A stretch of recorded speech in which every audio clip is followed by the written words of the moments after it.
I bought and read another Estranged Moms book, and I'm just going to break it all down today. So let's get started.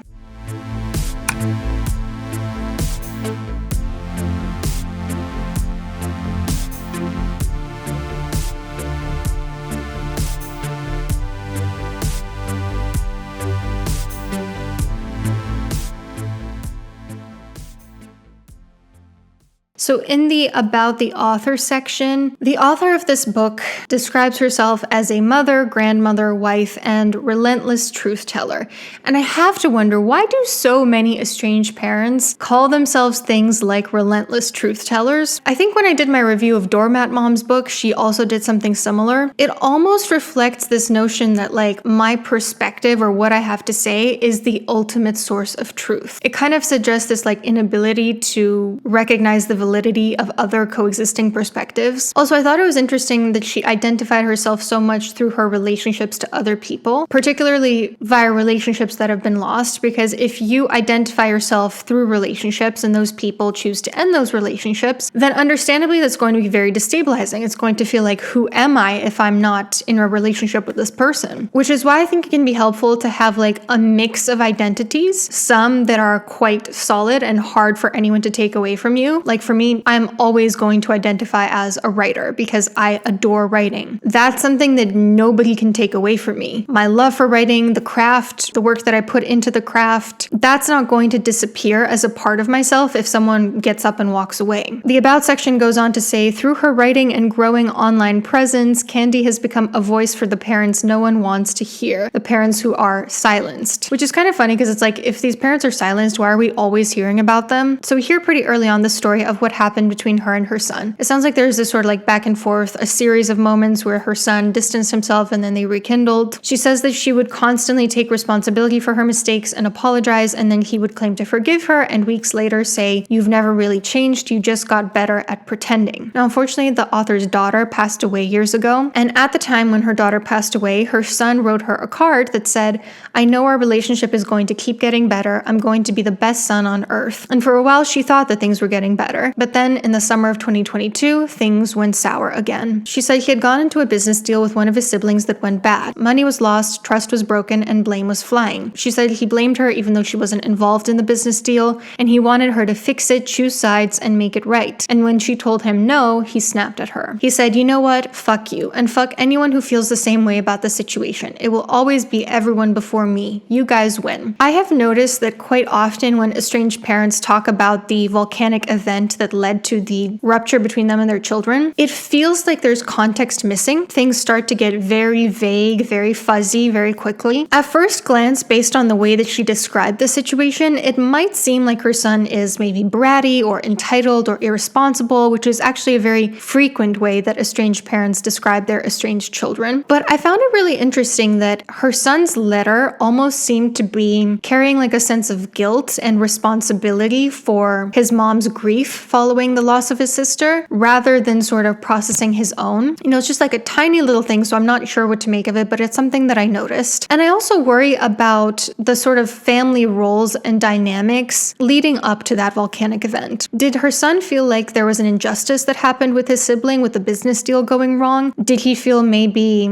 left out to dry by her neutrality in it? Was there a history of enabling on her part? Because his phrasing, "It will always be everyone before me," suggests that there's like a longer standing history or context here that maybe we're not quite understanding. This is a type of phrasing that we sometimes hear with like the family scapegoats who feel like everybody's needs in the family come before theirs. But then we learn something a lot deeper about the history between the author and her son that makes it much clearer why her son so badly craves her protection when family issues come up. But before we get into that stuff that's a little heavier, can I tell you something really funny that happened to me? Check out this email that I got a few weeks ago from a random person. "Hey Dr. Anna, I'm removing you from my outreach list. No hard feelings. Building a real business isn't for everyone. Many creators prefer the comfort of brand deals and ad revenue even if it means leaving millions on the table. I get it. If you change your mind, you can always reach out. But our partnership spots fill up fast and priority goes to creators who respond quickly. Your 567,000 subscribers audience has incredible potential." My subscriber count hasn't been that in like a year, but I digress. "I hope you monetize it properly someday. P.S. P.S. If this email made you realize you don't want to miss this opportunity, reply interested in the next 24 hours. For context, I never asked to be subscribed to this guy's emails, and I have no idea who he is. But apparently I should be taking marketing advice from somebody who thinks it's a good business idea to insult strangers. I get a lot of emails like this from people claiming I'm doing something wrong with the way that I run my channel. My SEO is too low, my view count isn't high enough, whatever. But don't worry, they have the secret formula that's going to bring me to success. I just gotta hop on a call and give them my money. So I was like, you know what? Just to spite this person, I'm gonna go learn everything there is to learn about SEO so that I can get whatever information they're trying to sell me without giving them a cent. So I went to go watch a video on how to improve your YouTube SEO on Skillshare, who's kindly sponsoring this portion of the video. Skillshare is a platform that contains an incredible wealth of knowledge with classes taught by amazing world-class creatives. It's designed to help you cultivate more creativity with advice directly from talented creatives. It's basically a really valuable toolbox, whether you're an artist, a videographer, a writer, a business owner, but they also have categories of classes that are really helpful even if you're not in a creative field, like home and lifestyle, personal development, productivity. I did learn a few things that I think can really help me perform better, how to find keywords for hashtags, getting inspiration from competitors' thumbnails, things like that. And I really appreciated that the class was fast-paced with no fluff, because I don't really have time for fluff these days. And the best part was that I didn't need to hop on a call with someone who was trying to take my money. The first 500 people to use the link in my description or scan the QR code on screen will receive a 1-month free trial of Skillshare. Get started today. So then we learned something a little more serious about Candi's history with her son. She says, I had failed him. I stayed too long in family relationships. I did not protect him from things I should have. I missed warning signs. I regret staying too long in situations that hurt him. I regret not walking away when he told me he was uncomfortable. I regret brushing things off he needed me to take seriously. I regret defending people who did not deserve my defense, people who made him feel small, people I should have protected him from. He had told me directly that he was uncomfortable with someone I was close to. I brushed it off, made excuses, and told him he was being too sensitive. I dismissed his discomfort. I did not make sure the men in his life were safe for him. They should have been protectors, not threats. So it's not really clear to us what exactly he endured at the hands of these men that she's referencing. I don't even think that we really need to know. And while I'm very glad to hear the author so wholeheartedly taking responsibility for this, I feel like she might be sort of missing how a betrayal like this in the past could still go on to influence the present. Because this is, from what it sounds like, pretty serious stuff that she's talking about. If a child felt unprotected by their parent and they told their parent, I don't feel safe, I don't feel comfortable with this person, and their parent just completely invalidated them and let them go on to endure mistreatment, it's quite likely that that child is going to grow up having a wound around not feeling protected. And so if, say, the child then experiences something that they perceive to be an injustice in a business deal gone wrong with a sibling, and they feel like their mom doesn't take their side again, you can see how that would flare up really old, deep wounds. Because it's not just about the present situation, it's also about the pattern, the history leading up to it. And the author seems to have this expectation of like a clean slate as soon as she takes accountability. She says, there was no clean slate, no fresh start, just old wounds opened repeatedly like fresh cuts. And every hurt, every failure, every painful chapter, I thought we had already closed. That is kind of how healing goes after a betrayal. It's not linear. It's not like, okay, the person that caused harm apologizes and takes accountability and promises to change, and then everything is fine and dandy. Depending on the magnitude of the betrayal, if it's something quite large that caused a lot of harm, it's quite likely that the person who was harmed by it is going to temporarily forgive and then at some times regress and feel like, I'm still bothered by this, I'm still not over it, I'm still upset, I still need to hear reassurance again, I still need to hear you apologize again. And that can become very repetitive and tedious for the person who committed the betrayal, but that's not an excuse to tell people to just get over it faster.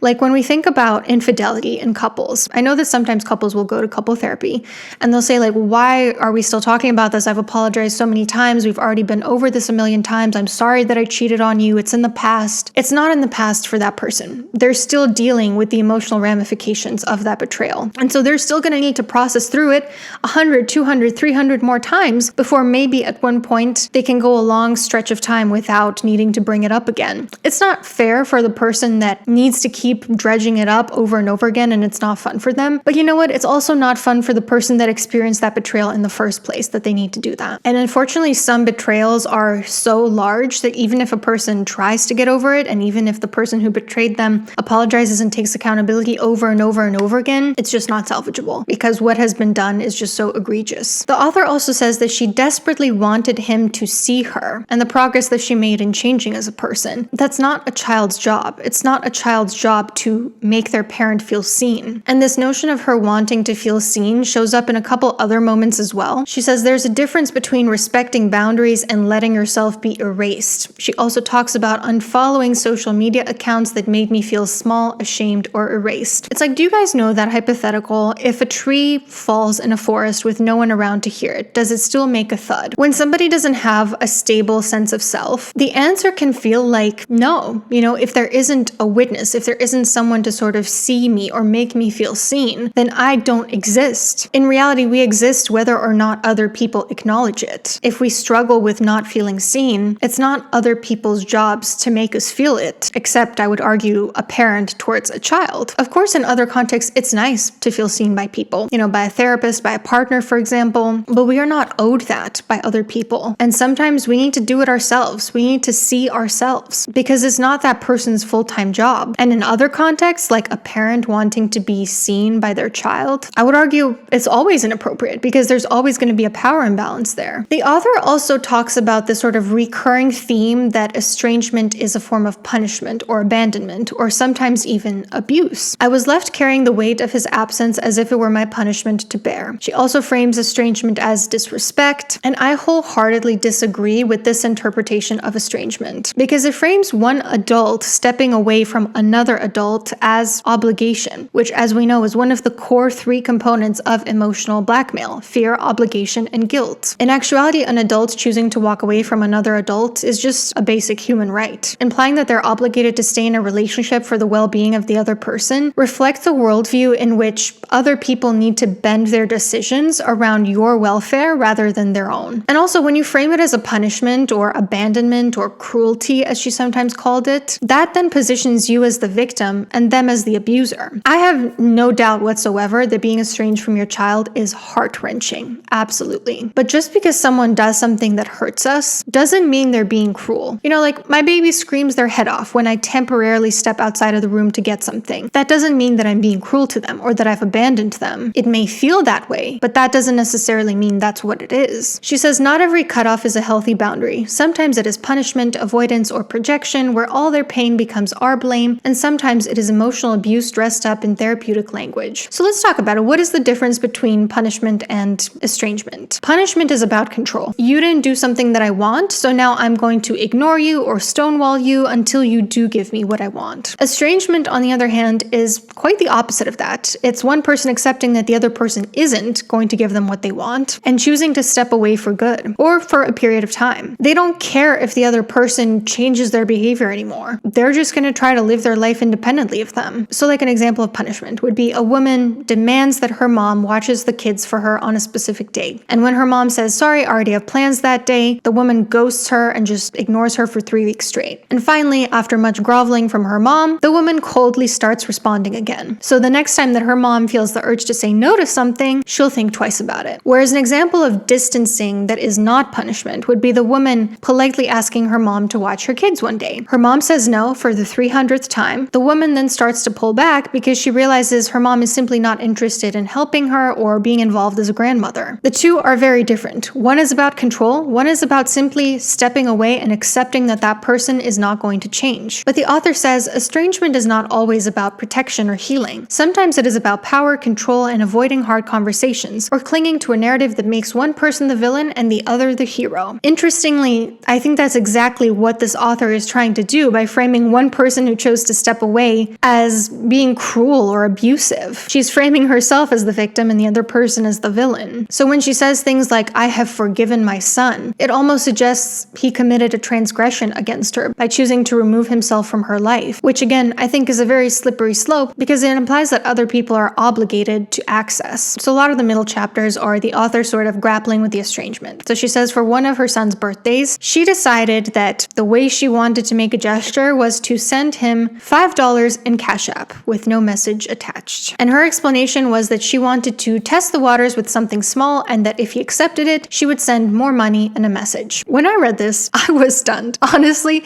The word that I kept thinking of that kept coming to mind was insulting. It just felt insulting to me. Because essentially, what message was that gesture trying to send? A reminder that she still exists, but without any sort of heartfelt message. And the implication that what he deserves for his birthday is worth $5? That's almost like giving someone a blank birthday card, or like walking past them silently and just handing them a Diet Coke. I don't know, it just feels demeaning to me and like passive aggressive somehow. Interestingly, that's not the way she intended it, because she specifically says she considered what amount would not feel like an insult. But personally, I was not really surprised when her son sent her the money back. Honestly, I felt like good for him. Now, in response to this, the author felt humiliated and rejected. This seems to me like it was sort of a misunderstanding. It seemed to me, based on how she described it, as like an attempted bid for connection that somehow lacked the self-awareness of how it would backfire or how it would land for the other person. The author also spends a good deal of time talking about her grief over losing her relationship with her granddaughter. And I found myself feeling quite touched and honestly sad for her in the way that she described, like fondly looking back on memories with her granddaughter, or realizing that her granddaughter probably doesn't remember who she is anymore. Like, that is truly very sad to me. But I was a little bit disturbed by how she framed the loss of her relationship with her daughter almost as a theft. She said, "My son took away my granddaughter, and I am allowed to be upset about what was taken from me." Framing it as a theft implies a few different things. One being that her granddaughter is almost like an object that can be taken away. She's described as what, not who. What was taken from me. Secondly, it sort of implies that her granddaughter belongs to her. And so in some, you have to wonder if the implication underneath her words is that her granddaughter is an object to which she is entitled. And I can't help but wonder if part of the reason why she no longer has a relationship with her granddaughter is because of that. Now, there were a few things that I actually liked about the book. I did think that for the most part, the journaling prompts were mainly good and useful for estranged parents.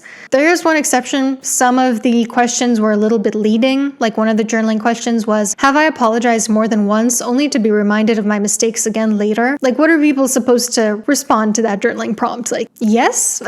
I also did appreciate that she seemed to balance taking full responsibility for some of the things that she did with self-compassion as well. Because I do believe that estranged parents deserve to feel self-compassion and to not feel ashamed their whole lives and to move forward with life and still experience meaning and joy. I believe that they deserve those things. Even people who have done awful things up to a certain point. My own compassion has its limits for sure. You know, like certain types of harm, I'm not sure this statement would apply to, but generally speaking, I think most people have a right to live meaningful and joyful lives, even if they've done terrible things. The thing is, though, while I think those people deserve self-forgiveness, they are not owed forgiveness by the person that they hurt. I also appreciated that she talked about some healthy emotion regulation strategies, like writing a letter and not sending it, going for a walk, doing something kind for someone, letting herself cry. I thought those were pretty good tips. The author speaks of genuinely taking accountability, and my impression from the book was that she genuinely has. Unfortunately, I don't see the same amount of grace or compassion in her TikTok content that I saw in the book. I want to talk directly to the estranged parents, not the quacked therapists, and not you wacky adult children in the back section. You, the estranged parents. Estranged parents, I'm talking directly to you tonight. You don't deserve it. You don't deserve any of the shit your estranged adult children is pulling on you right now. You don't deserve their bad words. You don't deserve their ignorance. You don't deserve their silence. You don't deserve them keeping your grandkids from you. You don't deserve it. When they try to run their mouths, sending you texts, writing you emails, blocking you, no messages, our messages, you don't deserve it. You are a good parent. It's their problem if they can't see it. And you know what? Someday, they're going to pay. God's going to see what they're doing. You don't deserve it. And I was just kind of wondering, what is this discrepancy? Why does there seem to be such a discrepancy between her self-awareness in the book and the way that she speaks on TikTok? Anyway, that was my review and discussion of this book. Thank you for your time today. And if I can ask you for just one more favor before you click off today, please do not send this woman hate. She's already someone who's suffering, obviously because of the estrangement with her son, but also the loss of her daughter. And while I am certainly critical of some of the contents of this book, I don't believe that she's an evil villain. And I feel like we should be able to talk about the contents of the book without resorting to bullying. Thank you and take care.